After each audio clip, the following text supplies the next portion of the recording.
갑자기 이게 무슨 소린가 하셨죠? 튀김 요리하는 소리 또 튀김을 이렇게 씹어 먹는 그런 소리를 잠깐 들으셨습니다. 튀김 요리 뭐 아마 안 좋아하는 분들 거의 없을 텐데 오죽하면은 책상 다리도 튀기면 맛있다더라 이런 말까지 있지 않습니까? 그렇다면 우리 인류는 언제부터 튀기기 시작했을까요? 또 사람들은 왜 튀김 요리를 좋아하는 걸까요? 튀김의 1부터 10까지 모든 궁금증을 풀어줄 책이 나왔네요. 제목이 튀김의 발견입니다. 이 책을 쓰신 임두원 박사 오늘 스튜디오에 직접 초대했습니다. 어서 오세요. 예, 안녕하십니까? 네, 고분자공학 박사시죠? 예, 맞습니다.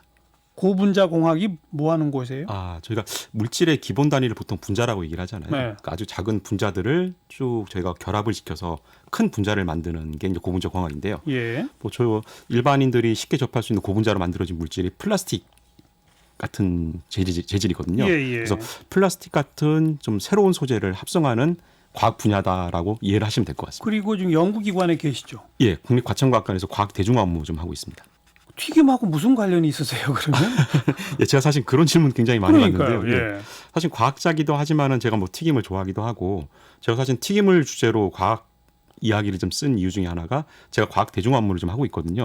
그래서 일반인들이 보통은 과학을 되게 어렵게 생각을 많이 하시잖아요. 예. 제가 하는 일이 이제 그런 과학들을 일반인들이 쉽게 접하고 이해할 수 있도록 돕는 일이거든요. 예, 예. 그래서 제가 과학 대중화 업무를 좀 오래 하면서 느낀 게 일반인 분들한테 너무 과학 얘기만 하면은 좀 어려워하시더라. 그래서 일반인들이 좋아할 만한 주제를 선택을 하고 예. 이분들의 눈높이에 맞춰서 풀어나가는 과정이 굉장히 중요하다 생각했거든요. 예. 튀김이라는 주제는 누구나 더 중요한 좋게 생각하시는 주제고 그거를 저희가 좀 쉽게 풀어나가면은 과학 대중화에 도움되지 않을까 해서 사실은 집필을 좀 하게 됐습니다. 그러니까 이 튀김의 발견 책 안에 과학적 상식이나 지식이 들어가는군요. 예, 튀김이 왜 사람들이 좋아할 수밖에 없는지, 왜 튀김은 바삭하고 안은 촉촉하게 되는지에 대한 과학 원리를 좀 풀어놨고요.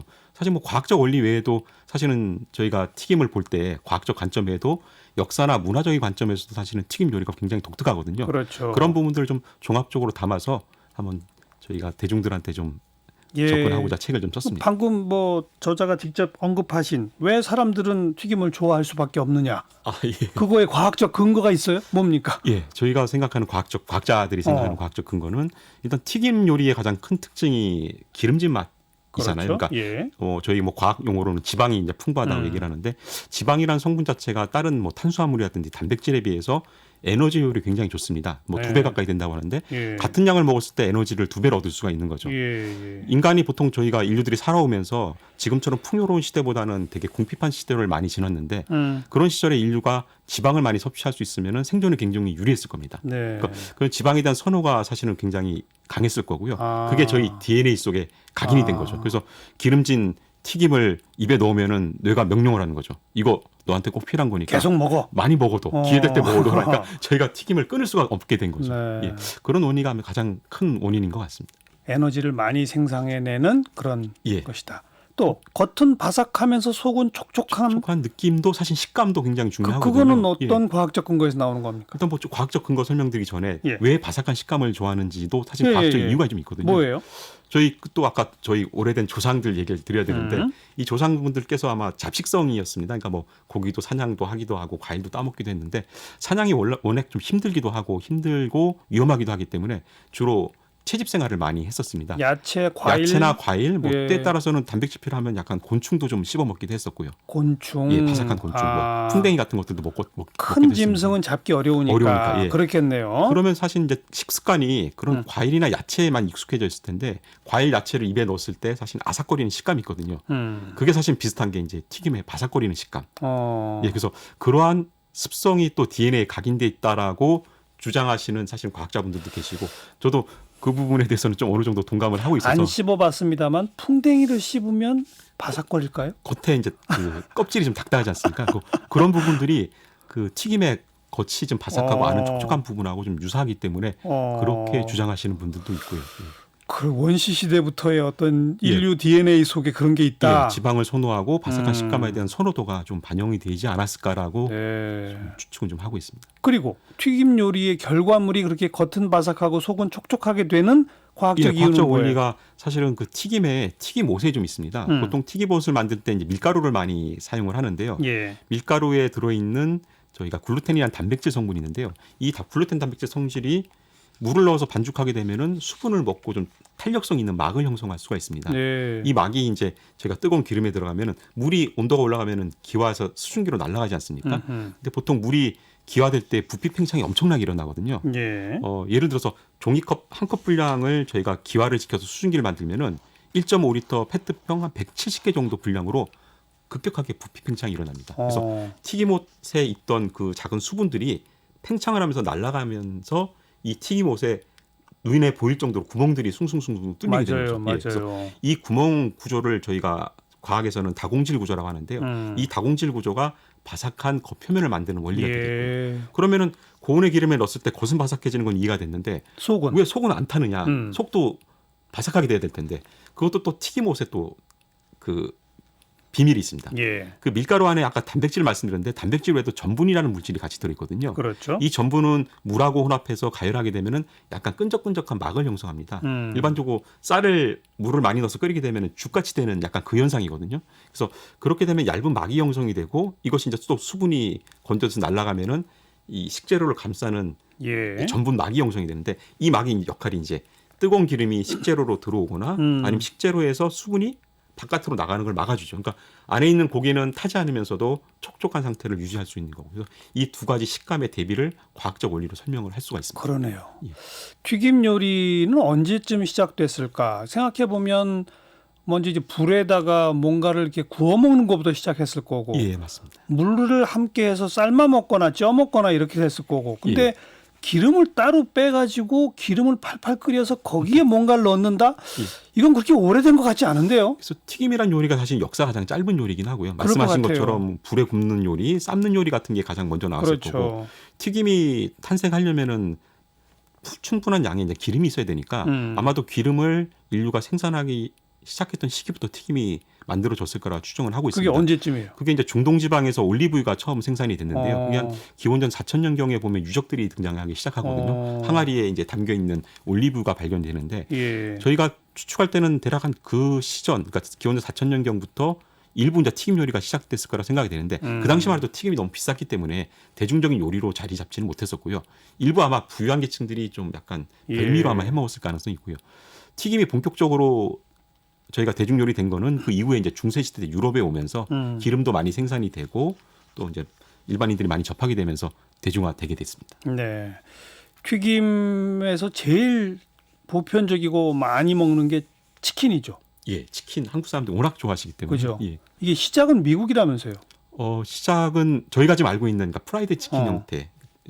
닭을 토막 내고 향신료 넣고 튀기는 형태는 미국에서 시작이 근데 요즘은 그걸 KFC가 코리아라면서요. 예, 코리안이라는 용어를 많이 쓰는데요. 저희가 워낙 저희 국민들이 치킨을 또 좋아하기도 하시고 저희 치킨이 또 특징적인 면이 좀 있거든요. 그러니까 기존의 KFC나 이게 미국식 치킨하고 좀 다르게 저희는 좀 더 바삭한 맛을 추구하는 경향도 좀 있고 특징적인 건 또 저희가 소스 양념치킨. 예, 양념치킨은 전 세계에서 대한민국이 시작이었다면서요? 예, 저희가 좀 시작한 거고요. 이 부분이 사실은 조금은 저는 굉장히 창의적이라고 생각을 하거든요. 원래 튀김이라는 거는 사실 소스랑은 극이죠.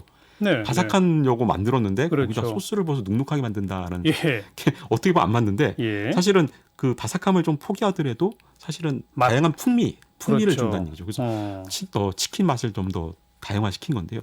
그러니까 기존의 상식을 깨는 어떻게 보면 약간 파괴적 혁신 같은 부분들이 일어나서 기존의 튀김 요리의 한계를 좀 극복해서 새로운 요리로 좀 발전시킬 수 있는 것들을 한국인들이 좀 해냈다라는 생각을 하고 있어서 저는 긍정적으로 좀 보고 있습니다. 치킨을 이렇게 기름에 튀겨 먹는 그 닭을 그건 우리나라에서는 언제부터 시작된 거예요? 저희가 기록상으로는 저희가 그 세종 때부터 세조 때까지 저희가 그 어휘를 지내신 전순이라는 분이 쓰신 그 일종의 식이요법서인데요. 그러니까 그 요리책이라기보다는 뭐 보양식이나 이런 것들을 좀 기록해 놓은 책입니다. 거기에 보면은 저희가 포게라는 음식이 나오는데 일종의 저희 프라이드 치킨하고 좀 비슷하긴 하거든요.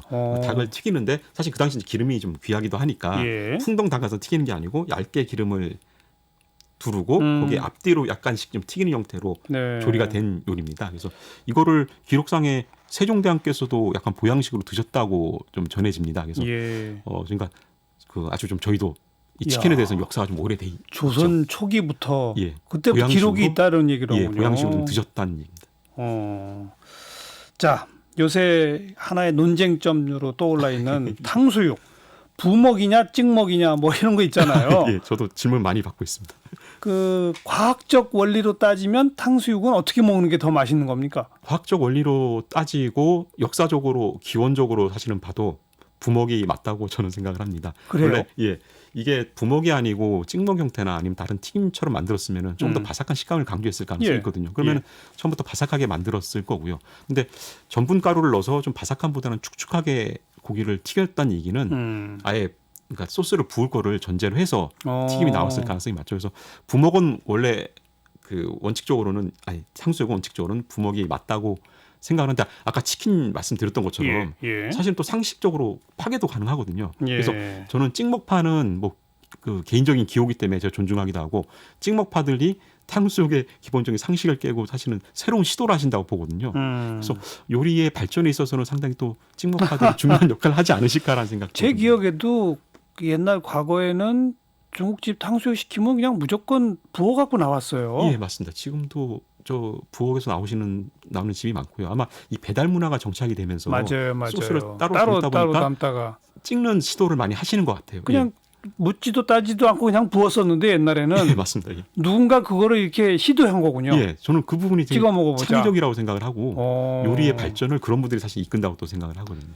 우리 임 박사님도 부어 먹습니까? 예, 좀 부어 먹습니다. 다만 근데 저희 식구들이 다 찍먹파래 가지고 과감하게 붓지는 못하고요. 제가 먹을 그 앞쪽만 좀 부어서 소심하게 좀 먹고 있습니다. 네. 그런데 그 건강에 별로 안 좋다 튀김 요리는 이런 얘기도 많잖아요. 예, 사실은 뭐 저는 튀김 요리나 지방 좀 기름진 맛 있는 요리가 좀 누명을 썼다고 생각을 좀 많이 하는데요. 예, 누명이라? 몸에 안 좋은 건 사실 지방은 사실 저희 몸에 꼭 필요한 영양분이거든요. 기름짐 좀 먹어야 되는 거고요. 다만 문제가 되는 것들은 너무 많이 먹어서 사실 문제가 되죠. 뭐 사실 튀김뿐만 아니라 모든 음식들이 과식을 하게 되면 사실 다 문제가 있거든요. 그래서 제가 사실 이 책을 쓴 이유 중에 하나가 저희가 음식을 경험하는 게 두 가지로 만족을 얻을 수 있을 것 같습니다. 미식가 같은 경우는 좋아하는 음식을 양으로 많이 먹어서 행복할 수 있을 것 같고요. 저는 사실은 이제 미식가라기보다는 튀김 애호가라고 얘기를 하는데요. 튀김을 양적인 측면보다 질적인 측면으로 즐기는 게 좀 중요하다고 생각을 하거든요. 그러니까 이 튀김이 기원이 어떻게 됐는지, 왜 이렇게 맛있는지, 또 혹시 튀김이 좀 아까 영양학적으로 또 뭐 어떤 문제가 있는지에 대해서 인식을 하면은 튀김이 그냥 튀김으로 보이지 않고 좀 더 다채롭게 보일 수가 있거든요. 그래서 같은 튀김을 즐기더라도 질적으로도 풍부한 경험을 할 수 있으니까 양은 조금 줄일 수 있더라도 음식에 대한 경험, 요리에 대한 경험은 좀 풍부해진다. 그래서 건강도 잡고 뭐 좋은 음식을 즐기는 두 마리 토끼를 잡을 수 있지 않을까 생각하고 있습니다. 근데 유독 튀김 요리는 집에서보다는 밖에 전문 업체에서 한 게 훨씬 맛있다 이런 게 있잖아요. 아, 예, 맞습니다. 예. 그건 왜 그런 거예요? 집에서는 왜 튀김 요리가 잘 안 되는 거예요?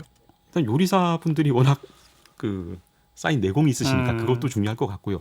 근데 제가 관찰하고 경험한 바로는 집에서 좀 튀김이 아무리 노력을 해도 전문점까지 못 따라가는 이유 중에 하나가 온도 조절에 좀 있다고 보거든요. 기름의 특징이 쉽게 가열도 되긴 하지만은 또 쉽게 식어버리기도 하는 특징이 있습니다. 그러니까 끓고 있는 기름에 식재료를 넣으면은 기름 온도가 바로 내려와 버리거든요. 그러면은 이 아까 제가 말씀드린 바삭한 식감을 만들어내고 맛을 만들어낸 여러 반응들이 제대로 일어나지 않게 됩니다. 그래서 튀김이 맛이 없고 눅눅해지는데 저희가 전문점 같은 경우도 항상 저희 요리사들이 조심하는 게 튀김 재료를 기름에 너무 많이 넣지 않도록 조심을 하거든요. 그래서 기름 온도가 세밀하게 조절될 수 하는데 일반 가정에서는 조금 잘 그런 원리도 모르시고 좀 급하게 하시니까 튀김 재료를 한꺼번에 넣으시는 경우들이 많습니다. 그러다 보면 기름 온도도 많이 떨어져서 반응도 잘 안 일어나고요. 또 하나 문제는 지방에 저희 집안에서 쓰는 가스버너나 이런 것들이 일반 음식점에서 쓰는 거보다 화력이 굉장히 약합니다. 약하죠? 예, 그러니까 온도를 충분하게 유지시킬 만한 능력이 안 되는 그 열기구들이거든요.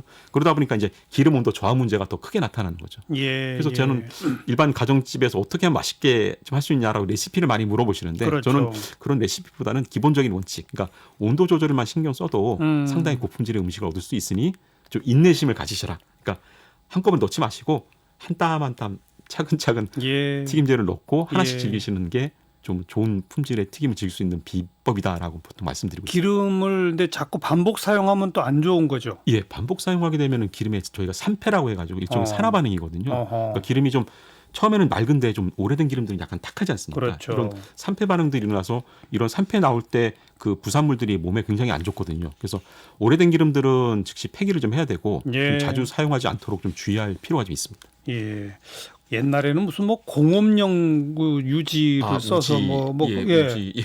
별 파동이 다 있었는데 요즘은 그런 일 없겠죠. 없습니다. 예, 요즘 건강 때문에 사실 예전에 우지 같은 걸 썼던 이유 중에 하나가 그냥 일반적으로 그 식용유나 이런 그 식물성 기름을 쓸 때보다 동물성 기름을 첨가하게 되면 더 고소하고 맛있거든요.